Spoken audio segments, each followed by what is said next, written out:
Upaya pemerintah Indonesia mengatasi darurat pembelajaran masih menemui sejumlah kendala. Mulai dari perekrutan guru yang belum berorientasi kepada kompetensi mengajar, kinerja guru yang rendah, hingga ketimpangan hasil pembelajaran. Program RISE di Indonesia melakukan kegiatan penelitian untuk mendukung peningkatan pembelajaran siswa di Indonesia. Program RISE juga bekerja sama dengan pemerintah pusat dan pemerintah daerah dalam mengkaji reformasi guru di tingkat nasional dan inovasi kebijakan pendidikan di daerah.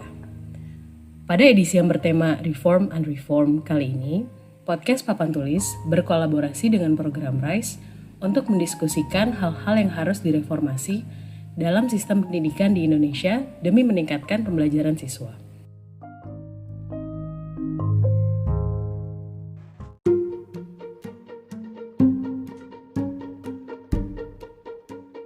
Selamat datang di Reform and Reformed, kolaborasi antara podcast Papan Tulis dan program RISE di Indonesia. Dalam Reform and Reformed, para peneliti program RISE akan mendiskusikan hal-hal yang harus direformasi dalam sistem pendidikan di Indonesia demi meningkatkan pembelajaran siswa. Ada 7 tema yang akan dibahas dalam 9 episode Reform and Reform ini. Tema-tema ini diambil dari studi yang dilakukan oleh program RISE bekerja sama dengan pemerintah pusat dan pemerintah daerah. Kita akan ngobrol-ngobrol tentang bersekolah apakah belajar. Kalau anak kelas 4 SD diberikan pertanyaan kelas 3 SD yang bisa menjawab dengan benar itu tinggal 46%. Jadi ada 54% siswa kelas 4 yang sebetulnya tidak menguasai kurikulum kelas 3 SD, padahal dia sekarang kelas 4. Bagaimana memulihkan penurunan kemampuan siswa selama pandemi? Maka dari itu sangat penting saat misalnya hari pertama atau minggu pertama sekolah dimulai, itu dilaksanakan semacam namanya assessment diagnostik. Apa dampak sistem rekrutmen guru terhadap kualitas pendidikan?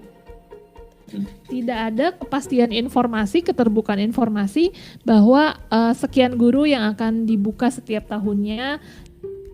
Apa motivasi anak muda Indonesia untuk menjadi guru? Ya tadi sebenarnya yang menarik itu ya dalam mereka tuh punya apa ya, di awal itu kan mereka excited ya. Wah, saya jadi guru nih, udah masuk, udah bisa ngajar. Tetapi ketika kemudian mereka terjun, udah ngalamin di sekolah, ternyata itu berbeda dari ekspektasi mereka. Bagaimana agar kompetensi guru dapat mengikuti zaman?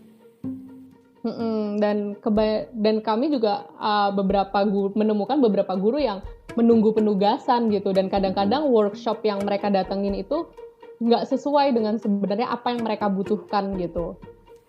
Pentingnya inovasi pendidikan di tingkat daerah.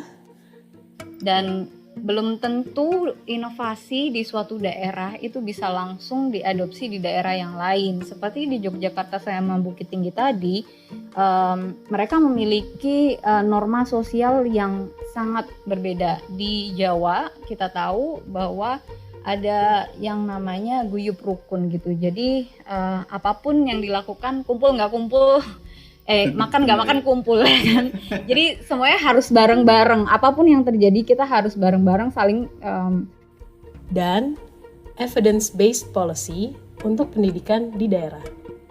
Betul, yang jadi saringan utama. Apakah mungkin atau nggak mungkin dilakukan, dan apakah perlu bukan cuma mungkin apa nggak mungkin dilakukan, apakah perlu disesuaikan, karena kebanyakan juga akhirnya ujung-ujungnya kan disesuaikan lagi dengan kondisi daerahnya. Terus kemudian juga yang kita promote adalah pun kalau misalnya kita sudah punya ide itu juga sebenarnya kan masih ide.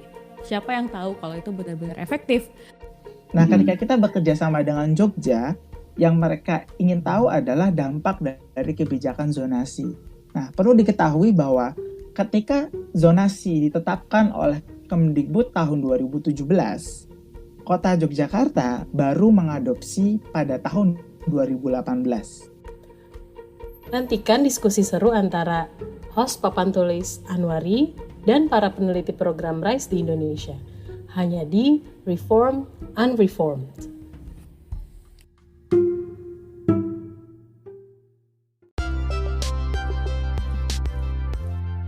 Terima kasih telah mendengarkan Reform and Reform Ikuti terus diskusinya melalui podcast Papan Tulis dimanapun Anda mendengarkan podcast. Cek publikasi terbaru dari program RISE di Indonesia di situs webnya di rise.smeru.or.id atau ikuti Instagramnya di riseprogram.id.